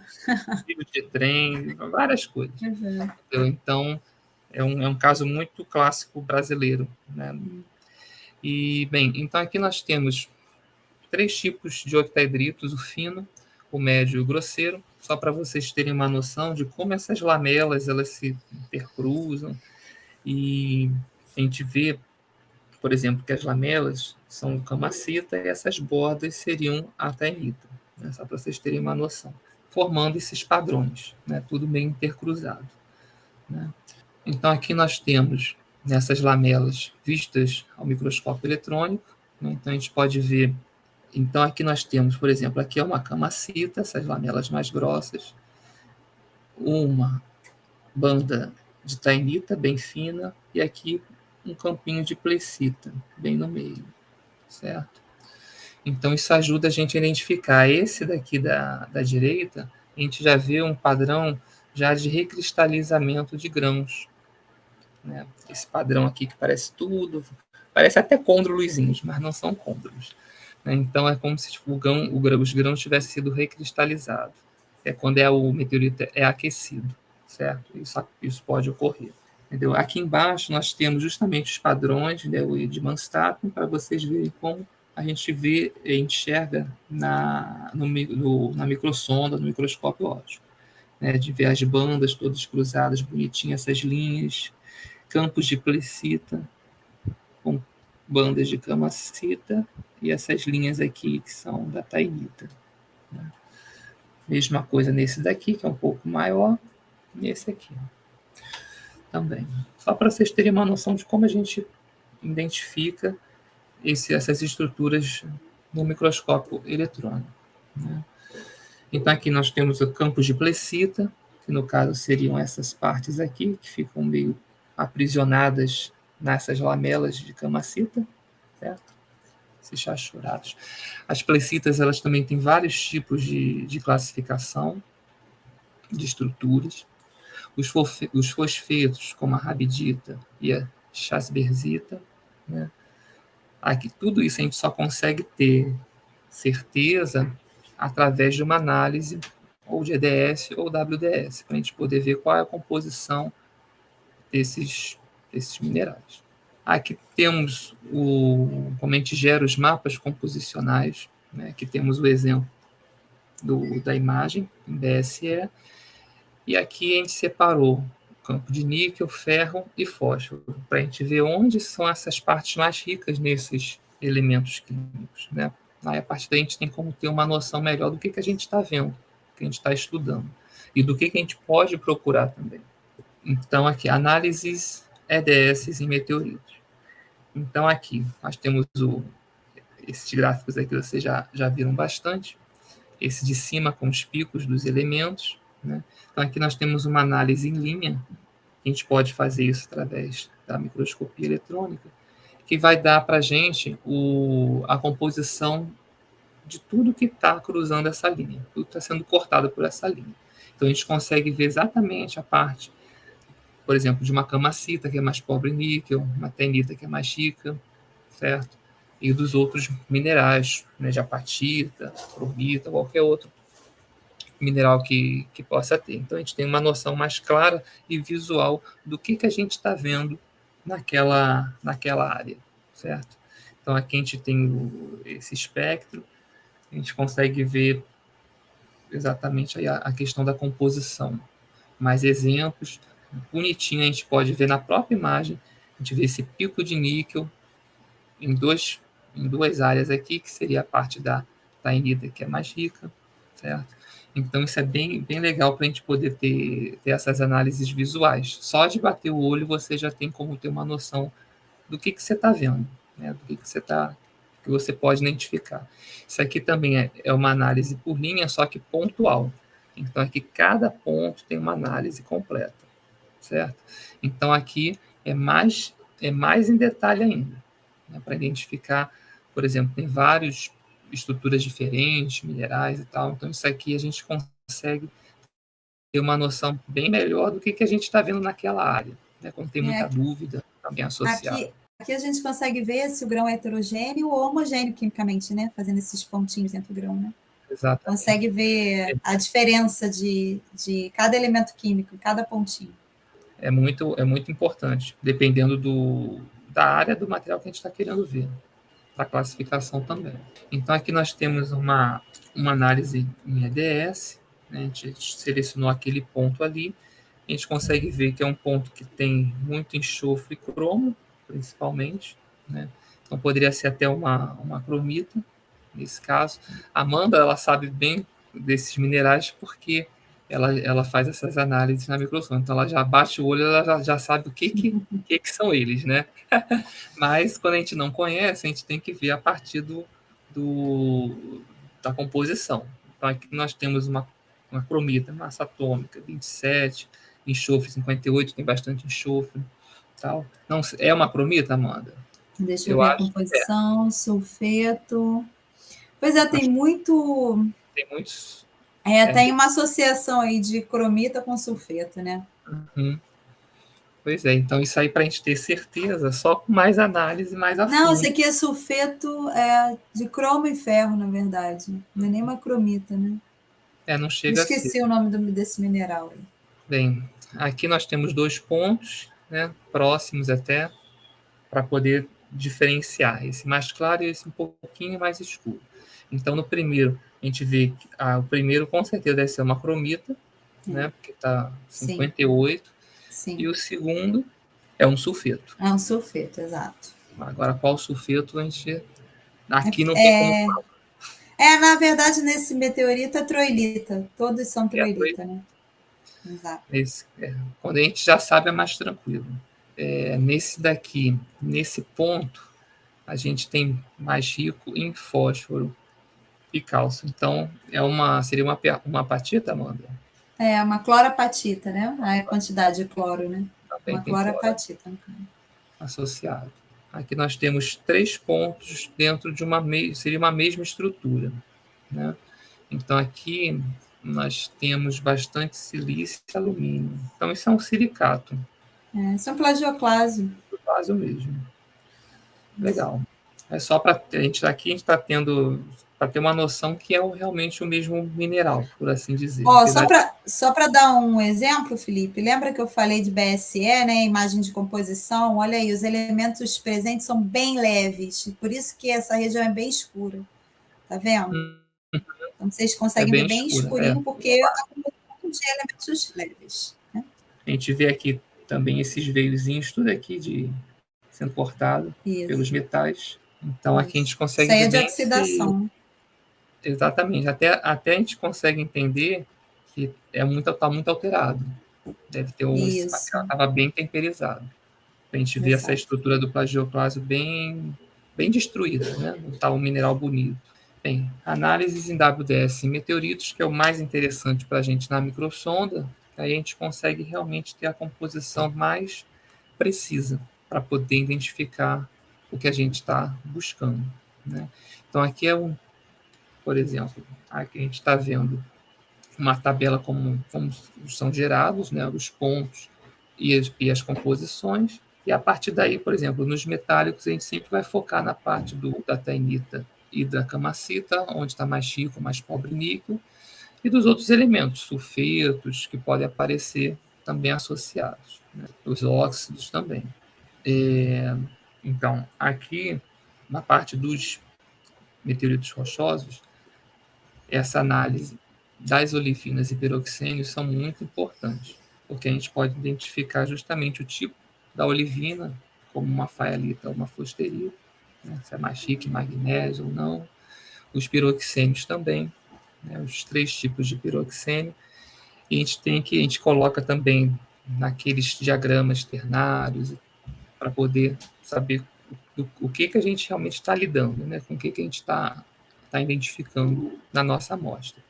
A Amanda trabalha muito com isso, que é a parte dos rochosos, então ela sempre tem que ser feito esses diagramas para poder classificar o meteorito, né? A parte dos plagioclásios, albita, anortita, ortoclásio. Então, segue o mesmo procedimento que uma rocha normal, uma rocha terrestre. Em relação aos metais, foi como eu já tinha comentado, essa parte do níquel, a gente está sempre focada onde está mais pobre, onde está mais rico. Então, aqui nos amarelos, a gente selecionou aqui a parte mais pobre em níquel, que seriam as camacitas. E as partes mais ricas em níquel, podendo ser taenita ou tetatenita, certo? Dependendo da composição. A parte da catodoluminescência dos meteoritos, isso aqui a Amanda já falou, é o trabalho dela principal, né, dessa parte da catodoluminescência. Só ela é a melhor para falar, mas a gente pode ter uma noção aqui dos côndrulos, né? Nessas fotos da direita, da esquerda, eles estão mais proeminentes, e da esquerda um pouco menos, mas ainda a gente consegue identificar alguns, né? Basicamente, que só para explicar rapidamente, quando a gente tem meteoritos bem primitivos, eles emitem vermelho, azul e amarelo. E aí, quando eles vão tendo metamorfismo termal, deixando de ser primitivos, né, tendo modificações químicas por conta da temperatura, eles vão emitindo uma catodoluminescência azul. Então, a gente consegue ver se ele é mais primitivo ou menos primitivo através da resposta catodoluminescente, tá? Nos meteoritos, basicamente isso. Exatamente. Lembrando que essas imagens coloridas, a microsonda não gera essas imagens. A gente tem os filtros associados para poder a gente ver e enxergar essa coloração. Isso é interessante. Então, aí após todas essas análises, né, dos resultados, a gente consegue classificar o meteorito. No nosso caso, a gente utiliza realmente a microsonda eletrônica para poder classificar eles, né? Se fosse só por um MEV, não seria completo, então teria que ter outros instrumentos, equipamentos associados para poder realmente classificar o meteorito, se você não tiver uma microsonda. Então, a partir dessa classificação, a gente tem como dizer o provável corpo parental, se é o meteorito de Vesta, por exemplo, o cinturão dos asteroides, de Marte, da Lua, o grau de metamorfismo térmico, de choque e de intemperismo. Então, todas essas classificações, elas servem para dar a classificação geral do meteorito, que aqui a gente tem essa tabelinha, esse quadro, uma reunião de vários autores, né, que chegou nessa classificação de uma forma mais visual. Né, os tipos de meteoritos, os rochosos, os metálicos e os mistos, as classificações, as classes deles. Né? Então, aqui a gente tem um mapa geral do que a gente pode achar, né, quando a gente está fazendo as análises e as classificações. Claro que isso está sempre sendo modificado, está sempre sendo atualizado. Há um tempo já se mantém dessa forma, mas daqui a 5 anos, quando mais técnicas surgirem, mais equipamentos mais avançados, com resoluções melhores, a gente começa a ter outros olhares a partir dessas classificações. Então, elas começam a sofrer umas alterações. Para chegar nesse estágio, já foram muitas análises e muita evolução de equipamento também. A microsonda possibilitou chegar nesse nível de detalhe. Certo? Exatamente. Então, assim, quando a gente classifica o meteorito, a gente classifica no laboratório. Mas para ele ser oficializado, ele precisa passar pela comissão, né, do Meteorological Society. Eles analisam, né, o dossiê, por assim dizer, né, o que a gente enviou para eles, né, a parte de classificação, histórico, todo um procedimento. Aí, quando eles realmente atestam a veracidade, né, a autenticidade do meteorito, eles são colocados nessa database, nesse banco de dados na internet, para todos poderem procurar informações sobre eles e realmente ser algo real, né? Não é um meteorito fake, por assim dizer. Que ultimamente está tendo muitos casos assim, então, havendo dúvidas, sempre é importante procurar nesse site do Meteorological Society para você ter certeza do que se trata aquele material.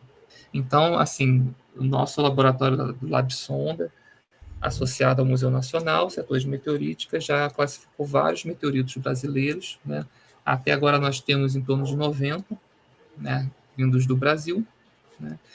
E esse número aumenta, assim, vai aumentando de acordo com as análises que a gente vem fazendo dos materiais e do que a população também vem nos trazendo. Porque muitos meteoritos a gente só consegue a partir do povo, né, da população local de onde caiu o meteorito. Assim, a gente quis fazer essa apresentação desse mini curso para dar uma pincelada geral sobre a microscopia eletrônica com foco na microsonda, que é o que a gente utiliza no nosso laboratório. Existem muitas outras informações nos nossos sites dos meteoritos, no DAI Meteorites também, nas nossas redes sociais. Bem, alguma pergunta, alguma dúvida, sugestão, caso alguém queira se pronunciar, fique à vontade. Sim, estamos aqui. Obrigada aí, Felipe, foi ótimo. De nada. Mas e aí, ninguém com perguntinhas, dúvidas, curiosidades? Estamos aqui, esse é o momento. Amanda, fala do Tiros, da questão da brecha. Tá. Obrigada, viu, Ariane? Obrigada, Giovana. Que bom que vocês gostaram. Fico feliz com o feedback. Então, o Tiros é o mais novo meteorito brasileiro, né? Bem recente. E ele, gente, vem lá daquele asteroide Vesta. Ele é bem conhecido, é um dos maiores asteroides do cinturão de asteroides, que fica entre Marte e Júpiter, tá? E aí a gente tem um meteorito brasileiro, que foi encontrado em Tiros, na cidade de Tiros, em Minas Gerais. Só curiosidade, os meteoritos, eles levam o nome da cidade que eles foram encontrados. Não adianta eu querer botar o nome do pai, da mãe, do cachorro, que não aceitam. É o nome da cidade, do local ou da formação geológica, tá? Então, esse é o mais novo, que foi encontrado em Minas Gerais, e aí a gente viu que ele era uma classificação, porque o dono não queria dar um pedaço, a gente praticamente pegou, eu quero esse pedacinho para analisar. Aí a gente analisou um pedacinho. Depois que a gente teve que comprar, tá, da pessoa que encontrou, a gente gastou um dinheiro aí, né? Foi bem carinho, né, Felipe? Né? Foi bem carinho para a gente obter esse meteorito. Foi do próprio bolso da Maria Elizabeth Scoloto, que é a curadora de meteoritos do Museu Nacional. Então, ela adquiriu um pedaço e a gente teve a gente teve acesso a uma amostragem maior do meteorito. Aí viu que ele era um outro tipo. Ele era mais complexo, cheio de clastos. Quem é da geologia vai entender, né? Que são clastos, que são diferentes pedaços de rochas diferentes, no mesmo material cimentado por uma matriz. Então, eu tinha diferentes pedacinhos de diferentes regiões do asteroide, tá? Então, regiões da crosta, regiões mais próximas do manto, e ali ele formava tipo um regolito, né? E aí eu classifiquei, a gente está classificando ele agora como um howardito em vez de um eucrito. Então, isso que é interessante na análise de meteoritos e da microscopia eletrônica, a gente ter acesso a muitas informações para poder classificar certo, né? Então, é isso. Preferência. De preferência. Que legal. Bom, aqui, peraí. Vitor, obrigada. Estou feliz que vocês gostaram aqui do Minocurso. Lorena perguntou: vocês sabem dizer de onde a maioria dos meteoritos vem? Então, a maioria dos meteoritos elas vêm do cinturão de asteroides entre Marte e Júpiter. Tá? Exato. Então, ali tem muitos asteroides. E, assim, acredita-se que era para ter formado um planeta, mas não formou por conta da grande gravidade de Júpiter, né? Então, ficaram vários pedaços soltos. Então, são asteroides lá que ficam vagando, né? Naquela sua órbita. De vez em quando, alguns fragmentos são ejetados, né, dessa órbita e vão em direção, né, ao Sol, né? Para dentro do sistema planetário. E aí, nessa viagem, às vezes encontra o quê? A órbita terrestre. Só que alguns meteoritos também podem vir de Marte. A gente, inclusive, está analisando um meteorito marciano que caiu no Brasil, né? Então, daqui a pouquinho a gente vai ter trabalho sobre o meteorito marciano. Pode vir da Lua. E isso como, gente? Porque existem eventos de choque lá no espaço, então são eventos catastróficos. Então, um corpo colide com Marte, aí ejeta material com uma velocidade que consegue ultrapassar a barreira atmosférica de Marte, fica vagando no espaço até um dia ele viaja esses milhões de quilômetros e chega aqui na Terra em forma de meteorito. A mesma coisa acontece na Lua. Então, como vocês veem, é a cratera lunar, né? Existem muitas crateras na Lua por conta dos eventos de choque. Esses eventos liberam material, pedaços da Lua que ficam vagando e também caem na Terra. Tá? Então, é assim que esses meteoritos eles têm origem. Tá? Mas a maioria vem de asteroides bem primitivos. Vamos lá, deixa eu ver aqui como meteoro terrestre foi parar na Lua. Achei interessante essa. Pois é, Ariane. Então, logo no início do sistema solar, né, naqueles primeiros milhões e bilhões de anos, era tudo muito caótico, muito caótico. A própria Terra, existem crateras gigantes de impacto. Tem várias. O Brasil, acho que tem 9, né, Felipe? Acho que tem umas 9 crateras oficializadas. Crateras com quilômetros de diâmetro. Uma das mais famosas é lá em Araguainha. Cratera de Exatamente. Araguainha. Então, Ariane, o que acontece? Esses eventos de impacto que aconteceram no nosso planeta também ejetaram material. E esse material terrestre está lá solto também. E aí ele cai na Lua. Né? Também pode cair lá em Marte, mas eu já acho mais difícil. Aí a questão toda, né? É muito mais fácil ele ir em direção assim pela gravidade do Sol do que ele conseguir viajar até Marte, né? Mas por conta disso que tem pedaços da Terra na Lua. Exatamente. É possível. É porque a gente não pode ir lá na Lua sempre para poder, né, recuperar nossas amostras da nossa Terra, nem em Marte, se for o caso. Né? Mas isso pode acontecer. Não é comum para a gente, não é interessante para a gente também analisar a nossa própria rocha terrestre, mas aí é legal saber que o inverso também acontece, né? Não, Meteorito, com certeza. para a Lua, a gente seria uma rocha terrestre, é um meteorito. Exatamente, a gente também é meteorito em outros planetas, viu? Em outros mundos. Aqui, ó, Felipe, a Giovana pergunta: é muito comum a queda de meteoritos ou eventos? Responde aí agora. Então, não são eventos difíceis. Na verdade, os meteoritos eles caem no mundo inteiro. A questão é, onde eles caem? Tem área específica? Não exatamente. Como o nosso planeta Terra tem muita água, né? Praticamente o planeta água, por causa dos oceanos, muitos meteoritos caem nos oceanos, na parte aquática. Então, não tem como recuperar esses, certo? E os que caem na parte terrestre, mais próximos de regiões habitadas, que a gente consegue recuperar. Então, por exemplo, na Amazônia, se cair meteorito lá, dificilmente a gente vai conseguir. Só se cair perto de Manaus ou alguma área mais povoada. Diferente do deserto. Lá na África, lá no deserto Saara, por exemplo, se cai lá, é mais fácil de achar porque a gente tem mais areia. Então, tendo uma rocha, pode ser um meteorito. Claro que não é sempre. Mas muita gente vai ao deserto para poder caçar meteoritos. Então, lá é um local muito, digamos assim, mais fácil de encontrar. É por conta também do intemperismo, né? Você quase não tem umidade, então o meteorito ele não se intemperiza, porque com o tempo, gente, o meteorito ele começa a parecer uma rocha terrestre.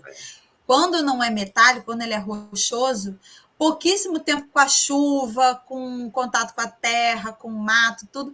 Quando você vê, parece uma rocha terrestre. Então é difícil. No deserto, não. Deserto é só areia, como o Felipe falou. Então você vê um pedaço de rocha ali no meio da areia, vai ser meteorito? Só pode ser. Pode ser. Ou alguém deixou cair numa viagem. Mas, assim, tem muitos meteoritos africanos, eles recebem até uma nomenclatura específica, NW, numerações, entendeu? Não é nem recebe o nome do local. São certas exceções, né? Porque são muitos meteoritos. Mas, às vezes, acontece de caírem uns bem interessantes lá no deserto também. A gente nem chegou a comentar, também temos os meteoritos carbonáceos. E esses meteoritos eles são muito importantes, justamente por conta do carbono, dessa parte química, orgânica. Se acredita-se até serem precursores da vida no nosso planeta. Existem teorias que apontam isso. Temos mais uma pergunta? A queda desses meteoritos pode causar um impacto muito grande na região, no solo? Depende do tipo de meteorito, da massa dele. Se for até massas muito grandes, muito pesadas, eles até se desintegram. Você nem consegue recuperar. Como no meteorito lá da cratera do Arizona. Né? Muito famosa aquela cratera. Foi um meteorito muito pesado, muito grande, que se desintegrou. Então, assim, queriam encontrar esse meteorito até escavando e tal. Tem umas boas histórias naquela região, só que não acharam. Entendeu? Acreditaram que ia estar lá embaixo daquela cratera, mas realmente não acharam porque ele se desintegrou. Então, os restantes ficam no entorno da cratera, né? Mas não fica dentro, exatamente. Tem essa diferença. Então, assim, vários meteoritos causam, sim, um impacto na região. Você vai ver uma cratera e o meteorito vai estar ali, entendeu? Mas crateras muito grandes, dificilmente você vai encontrar um meteorito no meio da cratera. Vai encontrar na borda, nas áreas em volta. Mais alguma pergunta? Tô gostando das perguntas, tô gostando que o legal. povo está interessado em meteorito. Gente, acompanha a gente lá na rede social As Meteoríticas, a gente faz trabalho de campo, a gente trabalha com divulgação científica, com a área de pesquisa, nossas aventuras no campo, então a gente divulga também isso daí, né? Então, as Meteoríticas são 3 cientistas da UFRJ, que sou eu, a Maria Elizabeth Coloto, do Museu Nacional, a professora Diana Andrade, do Observatório do Valongo, da Astronomia, e a gente tem a Meteoríticas e Rockets, que o Felipe é nosso Rocket, né? Então, a gente está lá nas redes sociais, no Facebook, no Instagram, compartilha, ó, acompanha, segue lá a gente para vocês conhecerem mais do nosso trabalho, entenderem mais sobre meteoritos, que é muito legal, né? Eu sou suspeita para falar, porque eu trabalho. Nós somos. Né? Nós somos, né? Para falar. Qual o Instagram, Giovana? É Meteoríticas_BR. Bota aí na tela depois, Felipe. Meteoríticas_BR, e no Facebook é Meteoríticas. Só botar Meteoríticas que vocês encontram lá. Tá? No Facebook, Meteoríticas, e Instagram, Meteoríticas_BR. Basicamente, só procurar por Meteoríticas nas redes sociais, no YouTube, vocês vão encontrar. É bem fácil. Né? Exatamente. E a gente está sempre falando de coisas interessantes de meteoritos, né? Mas fala aí, Felipe. Então, bem, eu acredito que a maioria daqui deve ser do Rio, né?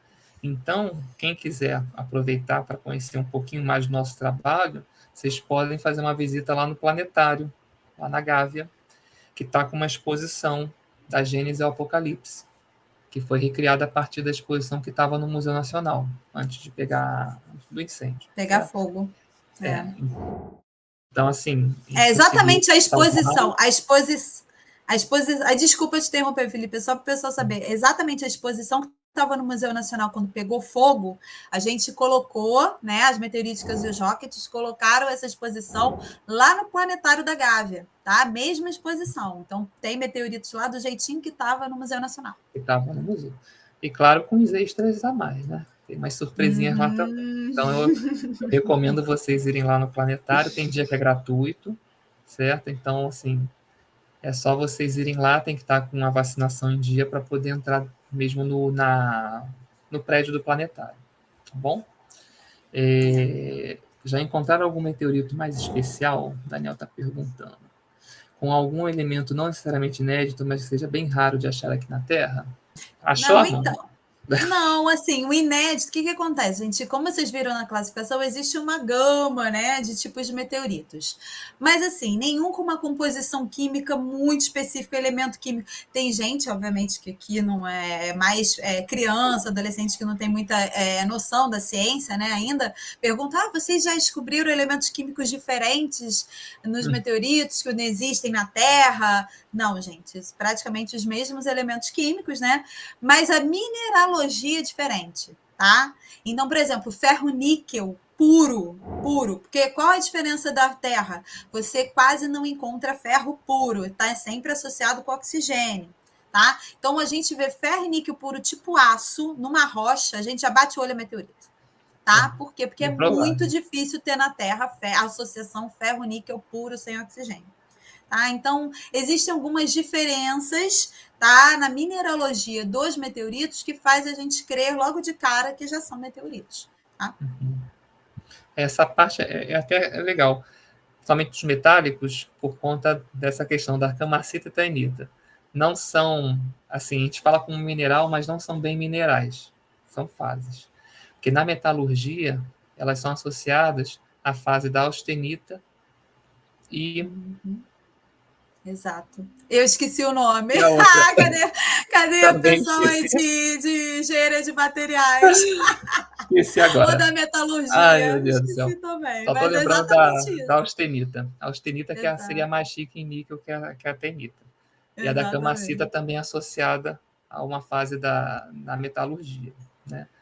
Então, assim, tem essas associações. Né? Mas os elementos em si, não se encontrou elementos novos, né? Mas os tipos de estruturas, sim, isso realmente são coisas inéditas, né? São materiais inéditos para a Terra. Exatamente. É. E a meteorito, gente, é legal porque a gente está pegando, por exemplo, eu peguei um pedacinho de Marte na mão. Vocês têm noção do que é isso? Eu peguei Marte na minha mão.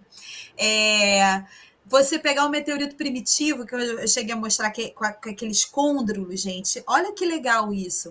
Esses meteoritos, eles são do início da formação do sistema solar. Você está vendo um túnel do tempo.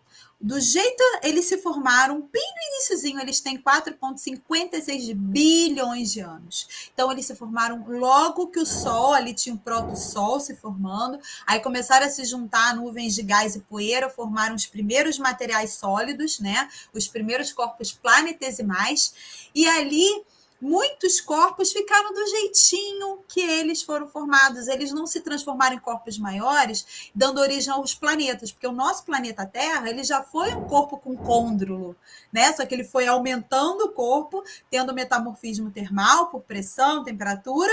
Então, esse corpo ficou gigante, e aí teve a diferenciação química com núcleo metálico, manto e crosta, e deu origem à nossa Terra. Mas a nossa Terra já foi um meteorito, né? Um meteorito não, um asteroide do tipo condrito, com aqueles condrulozinhos. Então, os côndulos, os meteoritos do tipo condritos, que tem aqueles côndulos, eles são um túnel do tempo. Você está olhando para o passado.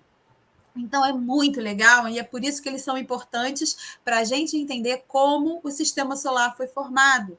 Às vezes, eles contêm grãos pré-solares que datam antes do nosso Sol.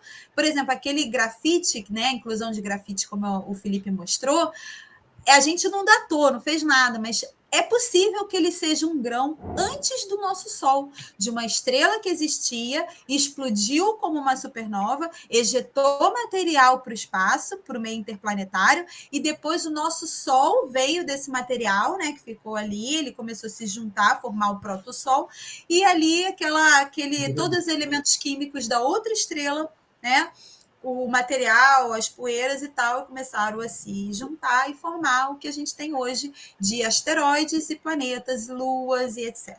Tá? Então, às vezes a gente encontra grãos antes do nosso Sol. Olha que legal isso. Pois é, isso é bem interessante. Inclusive, às vezes surgem uns trabalhos por aí falando sobre esses grãos pré-solares, né? Até para confirmar se realmente são. Exatamente. Aqui. Desculpa. Calma aí. Não. Então, só para vocês não ficarem naquela dúvida, mistério, é austenita e ferrita. Ferrita, boa, Felipe. A metalurgia. Ferrita, que seria a nossa camacita, que é o mais pobre em níquel. E a austenita, mais rica em níquel, que é a nossa ferrita. Tá?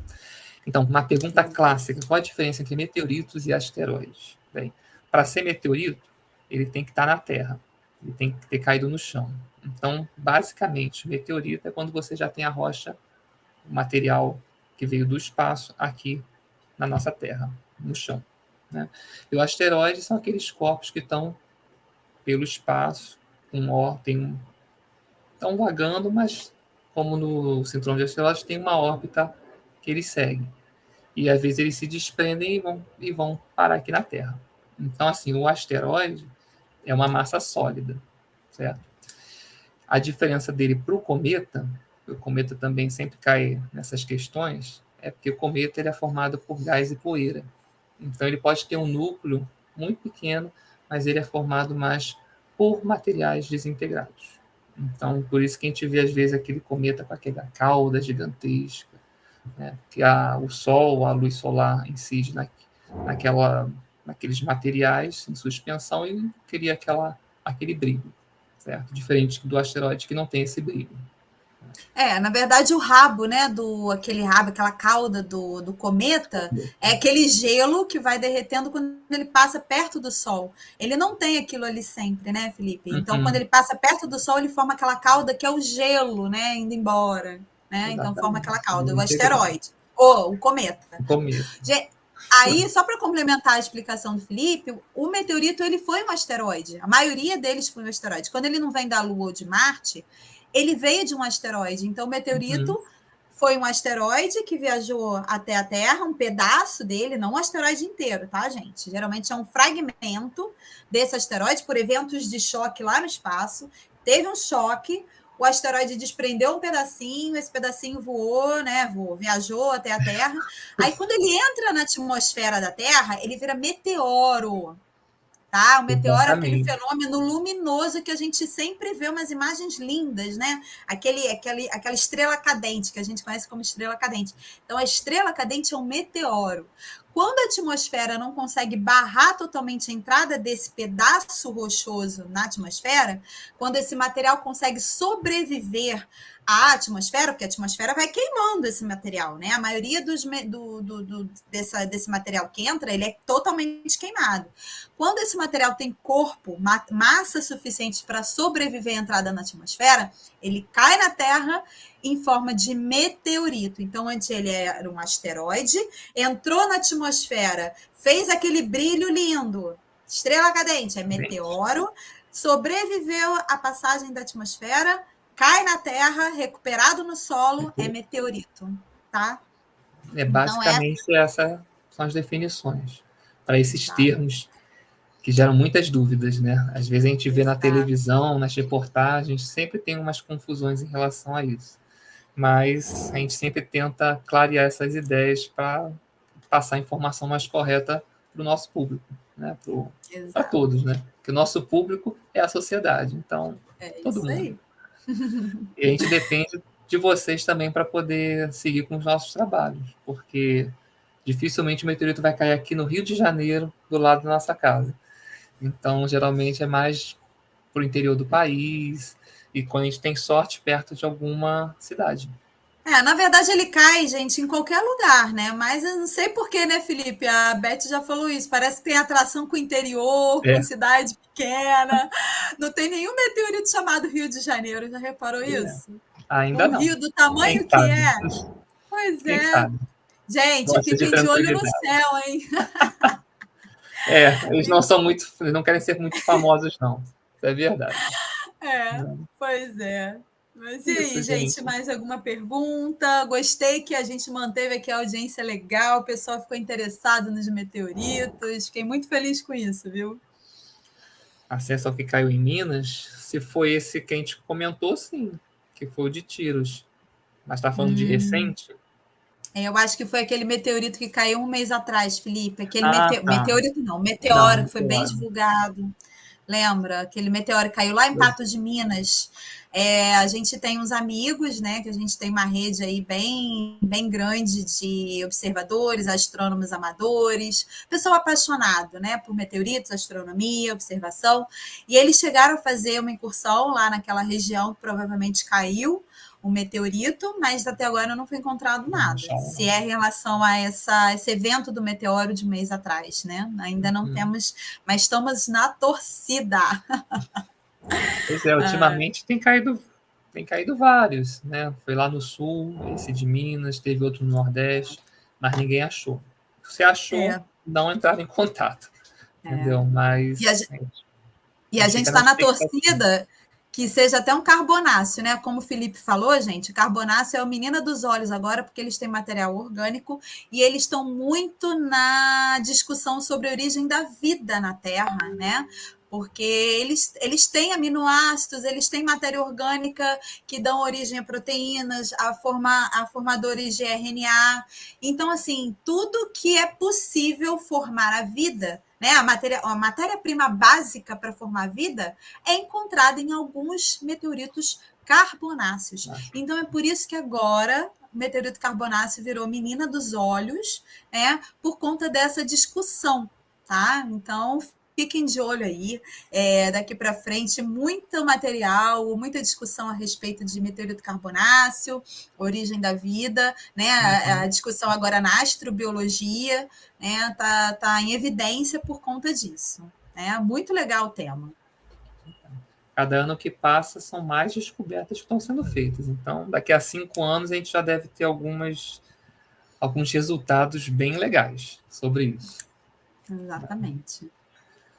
E, mas pessoal, é isso. Exatamente. Se vocês tiverem mais alguma pergunta, a gente pode ainda responder mais uma. Já estamos aí 3h11. Já até compensamos o nosso início. Né? Então, mas acho que o pessoal gostou, o pessoal está aí assistindo, fico feliz, né? e também Obrigada aí pela audiência. e quem for do Fundão, quem estiver aqui no Rio, quiser fazer uma visita lá no Lab Sonda, no laboratório, fiquem à vontade também. É lá no IGEL, lá no CCMN, né? No prédio do CCMN. Então, fica o convite também para vocês irem lá. E não tem que pagar, não, tá? Lá não tem pagamento, não. Todo dia pode ir de graça. Gratuito. É exatamente isso. Gente, eu estou muito feliz com a audiência, de vocês terem gostado, tá? Então, se quiserem fazer perguntas, pode fazer pelas nossas redes sociais, tá bom? E muito obrigada pela audiência, pela presença de vocês, tá bom? E é isso. Lucas, gostei bastante, muito interessante o assunto e amei a dinâmica de vocês. Obrigada pelo feedback, Lucas. Obrigada mesmo, gente. Olha, um abraço, tá? Um beijo para todos aí. Uma boa tarde, bom evento. Se há que continua. Isso aí, continua. Tchau, gente. Tchau, pessoal. Tchau. Valeu, Felipe. Obrigado, Amandinha. Foi muito bom, né? Tamo junto. O pessoal tá saindo aí.